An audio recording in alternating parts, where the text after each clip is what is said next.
отзыв жасауды үйренеміз. Мына жақта бізде қарасаңыздар, міне отчеттер тапсырылған, иә. Біз мына отчетты, ликвидационный отчетты отзыв жасауымыз керек. Ол үшін мынау уведомление үстін басасыздар. Уведомлениені ашып аламыз. Ашып қойдық. Енді мына кабинетке өтеміз де налоговое заявлениеға кіреміз. Осы жерден міне отзыв налоговой отчетность деп тұр. Осыны басасыздар. Қарайсыздар, мына жақта міне 910 бірінші полугодие 2022 деп тұр. Мына код налоговой отчетности 910 00. Қандай екен біздікі? Бұл ликвидационная деп тұр. Көрдіңіздер ғой? Ликвидационный белгілейсіздер. Бірінші полугодие 2022. Мына жақта сіздерде қалай тұр, солай толтырасыздар. Мына жақта мына регистрационный номерға мына номерді скопировать етіп аласыздар. Мына жаққа қоясыздар.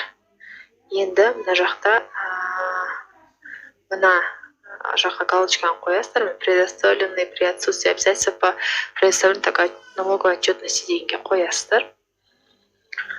Екінші бетіне өтесіздер. Екінші бетінде код налогового органды жазамыз. Бізде қандай орган? 0905 жазылып тұр. Мына жаққа сол код органды жазамыз. 0905 жазды. Проверять десеміз. Проверка ошибок нет деді. Отправить в ОГД дейміз. Файл таңдаймыз. Әрсамен подписка жасаймыз. Пароль жазамыз. Окей, выбрать дейміз. Отправка успешно завершена дейді. Енді налоговое заявление басасыздар. Найти деп басасыздар. Міне налоговое заявление налогоплательщика об отзыве налоговой отчетности обработано. Вот көрдіңіздер ғой. Енді журнал формуға кіресіздер. Найти дейсіздер.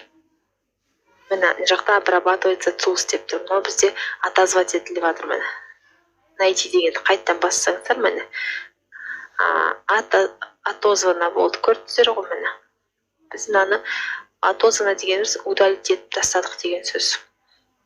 Осылай отзыв жасайсыздар.